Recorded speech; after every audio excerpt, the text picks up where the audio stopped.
fin 2017, j'ai pris conscience de pas mal de choses.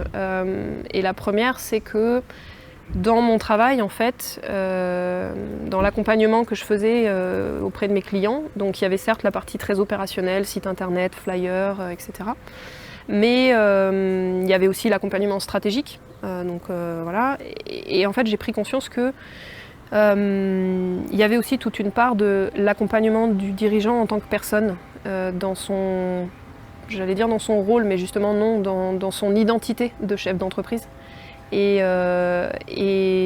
j'ai pris conscience que finalement, une grosse part de la valeur ajoutée que j'apportais à mes clients, outre la partie opérationnelle, visible, c'était vraiment cet accompagnement, cette écoute, ces capacités vraiment d'accompagner la personne à identifier qui elle était, ce qui est important pour elle et ce qu'elle voulait faire avec son entreprise.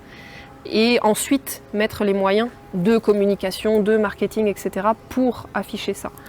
Et donc quand j'ai pris conscience de ça, naturellement, le terme aujourd'hui pour décrire ce métier, c'est le coaching professionnel.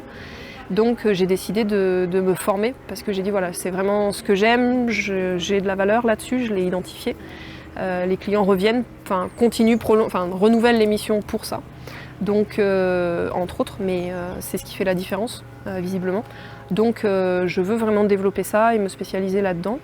Mais si je le fais, je vais apprendre l'éthique, la déontologie, le cadre, je vais apprendre les outils, je vais me former, quoi. Je ne m'improvise pas coach comme ça parce que je l'ai décidé, quoi. Et donc c'est ce que j'ai fait en 2018, j'ai suivi une formation donc, de coach professionnel. Donc je l'ai fait avec l'école Coaching Ways France, qui est une école certifiée par ICF, qui est l'International Coaching Federation, une des deux fédérations internationales au niveau mondial, parce que c'était important pour moi le métier du coaching est en train de vraiment d'exploser. Il y a des coachs dans tous les sens, des coachs pour tout, etc. Et j'ai la conviction que c'est un métier qui va se structurer. Et c'est fondamental parce que pour moi, le professionnalisme est extrêmement important, l'éthique.